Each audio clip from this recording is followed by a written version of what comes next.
Assalamualaikum warahmatullahi wabarakatuh. Shalom, Om Swastiastu, Namo Buddhaya, salam kebajikan.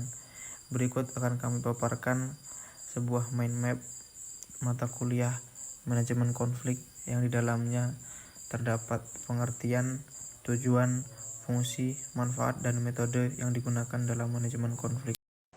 Yang pertama adalah pengertian. Manajemen konflik adalah usaha-usaha yang perlu dilakukan dalam rangka mencegah, menghindari terjadinya konflik, serta mengurangi risiko dan tidak mengganggu kinerja organisasi. Yang kedua adalah tujuan dari manajemen konflik. Manajemen konflik memiliki beberapa tujuan yang penting dalam konteks organisasi. Tujuan utamanya adalah untuk mencegah, menghindari, dan mengurangi risiko terjadinya konflik, serta meminimalkan gangguan terhadap kinerja organisasi. Selain itu, manajemen konflik juga bertujuan untuk mencapai kinerja yang optimal dengan memelihara konflik agar tetap bersifat fungsional dan meminimalkan akibat konflik yang merugikan. Dalam organisasi, manajemen konflik diperlukan untuk menghindari konflik yang dapat mengakibatkan stres dan ketegangan pegawai, sehingga pegawai dapat bekerja dengan baik tanpa membawa stres dan ketegangan karena konflik ke rumah masing-masing. Manajemen konflik juga memiliki fungsi-fungsi penting, seperti mencegah timbulnya konflik, mengelola konflik yang sudah terjadi, menyelesaikan konflik, meningkatkan kualitas hubungan, dan mengembangkan kreativitas dan produktivitas pekerja. Dalam konteks organisasi, manajemen konflik juga dapat membantu dalam meningkatkan kreativitas dan produktivitas pekerja, serta menjaga hubungan-hubungan pihak yang terlibat konflik agar tetap baik. Dengan demikian, tujuan utama manajemen konflik adalah untuk menghindari perselisihan atau bahkan permusuhan, serta mencapai kinerja yang optimal dengan memelihara konflik agar tetap bersifat fungsional dan meminimalkan akibat konflik yang merugikan. Selanjutnya adalah fungsi manajemen konflik, yakni mencegah timbulnya konflik, mengelola konflik yang sudah terjadi, menyelesaikan konflik, meningkatkan kualitas hubungan, mengembangkan keterampilan komunikasi, meningkatkan produktivitas, menjaga stabilitas organisasi, mengembangkan kemampuan negosiasi, meningkatkan kemampuan dalam mengelola emosi, membuat organisasi lebih adaptif, mengembangkan kemampuan dalam mengelola perbedaan, mengembangkan keterampilan dalam mengambil keputusan, serta meningkatkan kualitas pengambilan keputusan. Oke, berikut. 1. Strategi penghindaran. 2. Strategi penyelesaian. 3. Kompromi. 4. Kolaborasi. 5. Dominasi. 6. Pengalihan. 7. Kompetisi. 8. Adaptasi.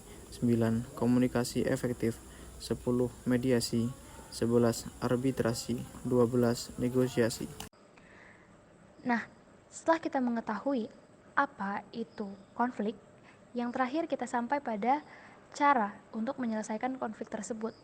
Cara ini terbagi menjadi 3, yaitu ada mediasi, negosiasi, dan rekonsiliasi. Berikut penjelasan yang akan saya berikan.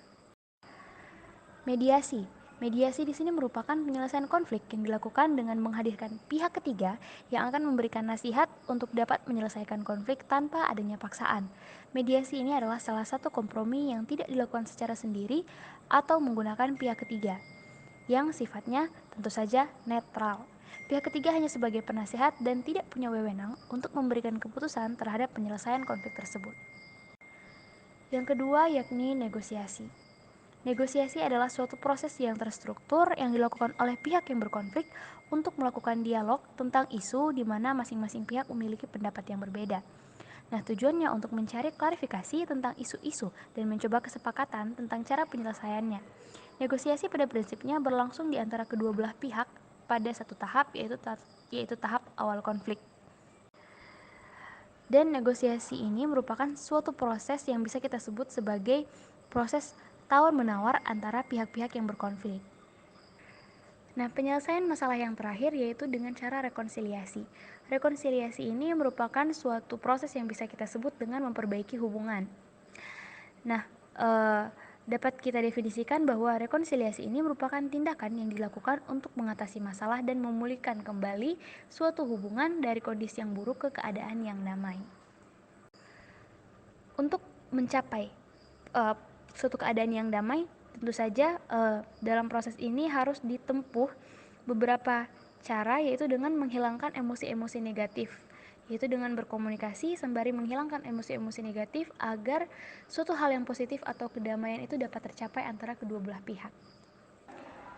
Baiklah rekan-rekan, itulah tadi penjelasan mengenai manajemen konflik yang kami lakukan berdasarkan penjelasan singkat dengan video animasi sederhana. Semoga mind mapping yang kami buat dengan animasi sederhana tersebut dapat dengan mudah dimengerti oleh rekan-rekan bagaimana dan apa sebenarnya itu manajemen konflik dengan alur-alur yang sudah tersedia. Sekian, terima kasih. Wassalamualaikum warahmatullahi wabarakatuh.